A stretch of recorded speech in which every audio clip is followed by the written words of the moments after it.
You are correct. It was pretty minimal. Yeah. I could see a little bit of red coming from the muzzle, but it wasn't. I didn't see much. It was very minimal.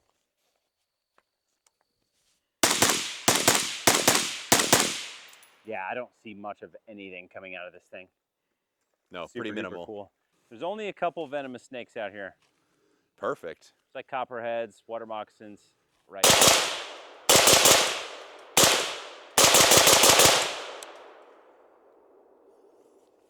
One really cool thing to note is like that is very, very quiet from where I'm standing. All right, this is the B&T Print XH.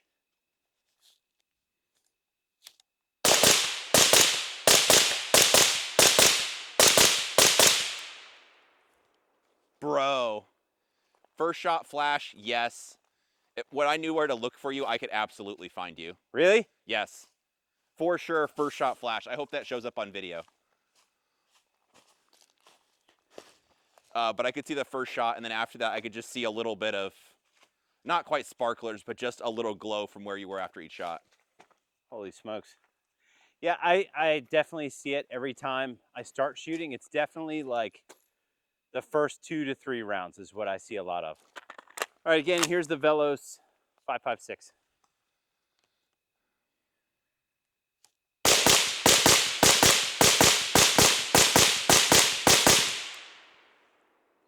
Yeah, first round in like mid string, there was a couple that kind of lit up more. Hopefully the camera got it. I saw the mid-string once. The first or second round, there was a little bit of a, not a fireball, but you could definitely see it.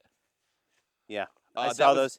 So what it looks like when you're shooting it is like, I don't know, maybe the first 2 or 3, and then the flash kind of went away. And then, like, again, mid-string, it started flashing again and then went away. A lot of this could be ammo as well. It could be. In like the middle, we're not shooting super great ammo. We're shooting PMC 5.56. PMC ammo's awesome. It is. I mean, it's great. I love PMC ammo, but it's great training ammo. I shoot that stuff a ton. Yeah, me too. But mid magazine, you had one especially where it was like a full flash. Yes. That I saw.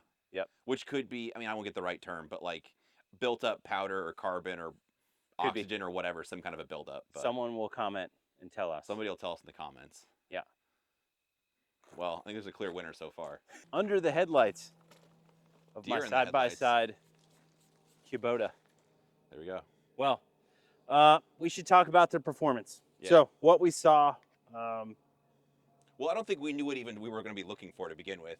Because at first we're like, oh, it's a lot of flash. They see like, oh, it wasn't very much flash. While we're trained professionals, I don't know if we're trained professionals in this type of thing. This was fun because I didn't really know how it was going to end up, honestly. I didn't either. I really didn't. So I think there's a definite clear winner. And I think the internet is not ready for it. Which one's the winner? I would say the RC3. So if we're just looking at flash, right? The RC3, maybe the first 2 to 3 shots, you see a little bit of flash. After that, what I noticed, and hopefully the camera was able to pick it up, but like just standing next to it, there's a small, tiny, dim flame that comes out of it.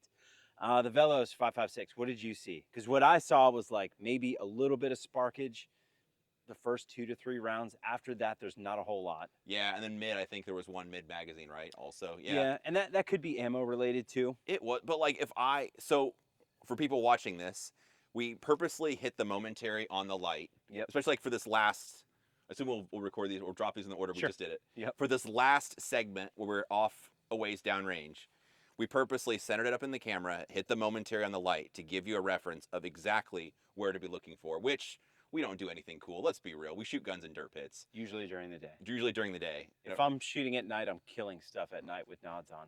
There you go. And at night, I'd probably be playing video games, sipping, soda. Hennessy.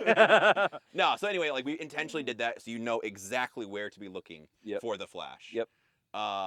So yeah, like on that with the Velos, if I'm just watching exactly where the light was, yeah, I would see the little glow, a little bit of spark. I could definitely pick you out. Yep. If I was trying to hit you, I could definitely send bullets close enough. I would be able to hit a target in that vicinity. Okay. It was enough to like zero it in, and hopefully the camera could catch that as well. Yep. I think important thing to note too, that camera was probably, 25 yards away from that last clip where we were shooting in the woods, like Mel Gibson in The Patriot. Uh-huh. Just at nighttime. Yep. Let's see what else. The B&T, the Print XH. What did you see? So like what I saw shooting was just sparks. Yeah, It just looks like bright sparks, and I think that's just that's the charm. part of the thing about having a titanium can. I mean, it looked kind of like a sparkler. It was a little bit of Mm-hmm. that. It was just like little pieces, Mm-hmm. just kind of keeps sparkling out the end of Was the it gun. easy to pick out? Like 100%. without any light, if you didn't know where I was, you A could hundred look and be percent. like, "Yup, Like, there he oh, is." there he is. Yeah. We should also talk about the cooling, or how hot they got. Yeah, so that is one thing about titanium. So if you heat titanium, titanium will get hot very fast, but it also cools really, really fast. Mm-hmm. Take it from the retired blacksmith. It cools off very, very fast. So like we were shooting those rapid fire pairs, set all the guns down. It's like, oh, the Print XH is pretty cool. Like I could touch it with my hand. I wouldn't want to grab it, but like I could touch it without burning myself. The Velos 556, very, very hot for quite a while. The RC3, that thing actually cooled down pretty quickly as well. Yeah, but I mean, like, bottom line, once you rapid fire, they all get hot. They're all going to get hot. They're But all we going to get noticed the screaming ass hot. Velos was like way hotter than anything else was. What I did feel like the RC3 was in the middle. The Yes, Velos was crazy hot, and the B&T was the coolest. the coolest? What do you think the quietest was? Man, I don't At know. least from, standing where we were standing when we were all shooting in the woods and stuff, because the RC3, very, very quiet. Like I could totally take ears off. Mm-hmm. Very quiet, and you could just hear the bullet smacking the berm. Mm-hmm. Like the bullet smacking the berm was almost louder than the gun, Mm-hmm. at least from where I was standing. Yes, and with the other ones, there was one of them. I think it was the Velos. I was just like, I was dinking around, and I'm way off camera, so I mean, it's not the same as being downrange. Mm-hmm. But when you were gonna start shooting, I didn't realize you're getting ready to shoot, and I still had my ear pro half off, and you were shooting. I was like, oh crap, I should put these on. I thought, well, it's not really actually that loud. Like The I still Velos put is them quiet. on, but the Velos was Yeah. not that loud. Yeah. So honestly, like with any of them, if you're behind the gun, I Yep. would want to have hearing protection on. Yep. Because there is enough of a crack. But this way, being, I don't know, I'm not good at measuring, but let's say it's 20 yards off to the side. Mm-hmm. It was, you can't help yourself, but being like, 20, Saw it on my face. I could, being 20 yards or something offline. Yep. None of them were like, it didn't matter. I wouldn't need hearing protection with any of them. Yeah. But if you were behind the gun shooting it a bunch, I would want ear pro, especially if you were in a structure. Yeah, for sure. How about the B&T? Same. I mean, yeah, it was the same, honestly. Same. Yeah, I think all three of these cans, at least in my experience, all three of these cans are very, very quiet. Yeah. And these are some of the most quiet cans I've ever owned. Mm-hmm. Like the Velos 556 and the B&T Print XH, very, very quiet.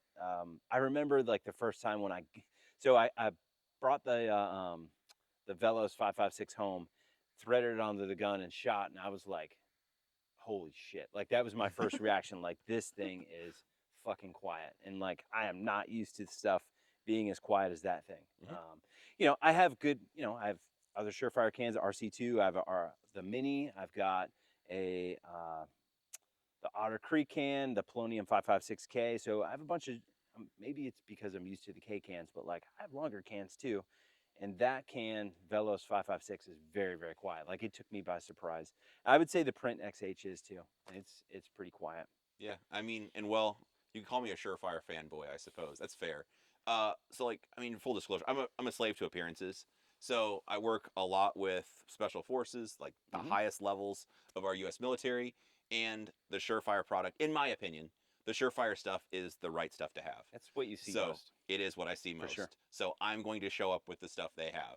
I'm not going to show up with like a Phobos holster instead. You know what I mean? It's going to be a Safari Land with an ALS. I want to have the same kind of stuff that what students have in class. So for my 2 cents, the Surefire products are the stuff to have. And it's also the most expensive one. Yep. Because that RC3 retail is, I think, 16, 17, 1800, probably depending on where you find it sale or what the I want to what say the price is. Velos is close to that. Okay. It's either 15 or 16. You could probably find it a little bit cheaper. The Print XH is going to be the cheapest. Okay. It's $1,000 on Silencer Shop. Well, Last time I looked on Silencer Shop, you could buy that and get a free tax stamp. It's also So the that's most crappy, so there you go. Somebody's going to be really upset. I love that can. The other thing, I'm also not hiding from people with it, so. this is true. I think there's something to be said for that can probably being the lightest out of all three. True. And the fact and that it's it cooled so very quickly. easy to maneuver around on the gun. I think that's definitely something to be noted. The other part that we didn't get into would be attachment systems because they're all a little bit different. The Yep. Surefire system, it's got a little collar. So with the collar open, the bottom of the muzzle device has a little notch Yep. for it's where the center is. And all I do with the Surefire is I just drop it down where it's off center, just kind of turn it, and you'll hear a little click, and it just drops into place. Then you press in the little gate on the collar. You just turn the collar until it stops. Maybe we can get you spliced in some B-roll footage showing how this Yeah. works. But anyway, that's it. It's easy on off. And then how do your two attach? Just like an overview. And Bug just went in my mouth. I thought it was all the gas from the suppressors. Probably not. Hey, extra protein. I swear to God, it hit the back of my throat. Oh, I heard you like that kind of stuff. The Velos 556K comes with the ASR attachment. Okay. So the ASR is going to have teeth around the bottom. It basically screws on. Then Sounds they're like something you'd be into so far. pretty much. And then you're going to see some teeth, and then you will just rotate the collar, much like a lot of the other suppressors on the market. Rotating the collar will engage two little teeth that will engage on the teeth on the muzzle device. Okay. The Print XH is hub compatible, meaning anything that takes the hub mount you can put on the Print XH. So with me having, the silencer or the Silencer Co. Suppressors, at least a couple of them now, like I have a bunch of their mounts. I just put the ASR attachment system on that. It does add some length to it, which, unlike you, I'm not a fan of. You're used to using short tools, I understand. It does add some length, so it's like, you just have to weigh the pros and cons. What you could do is get the Echo Machine really, really slim hub compatible or hub mount, and then you could put it on one of their, like a Reardon mount, something like that, which would probably make the overall package about 1/4 of an inch shorter. So like if you're looking at Joel or me, that would be Joel. So I'm not gonna lie, I just spaced out. Like this sounds like way too much crap. I want to just buy the muzzle device, put it on the gun, buy the can, put it on the gun, and be ready to shred. The Surefire muzzle devices are great too. That's something definitely to note. It's definitely some of the best muzzle devices on the market. In my Between opinion, their open tine, their closed tine, their dual port muzzle brake, right? That's a great device too. Or the war comp if you want the hybrid where it's got some flash reduction but some compensation also. Their muzzle devices are awesome. So I think they're very, very hard to beat. The thing about the hub compatible mounts that I will say is very, very nice is you get the option to choose whatever muzzle device you want. Okay. So like Surefire is coming out with what do they call it? I won't get the verbiage right. It's for a hub compatible suppressor, but it'll turn your hub compatible suppressor into one that you'll be able to use with a Surefire muzzle device. So lots of different options out there for hub compatible suppressors. In my opinion, it is honestly the future just because it just allows people to use whatever they want. So it could walk, talk, and act like Surefire. It might be the next best thing, but not quite Surefire. Whatever you say, Joel. I don't know. Like it just sounds like too much work to me. I like simple, but maybe if I looked at the mount and parse through it all. Well, I think there's something to be said for different preferences. That's true, and I'm a simple man. Yeah, very much so.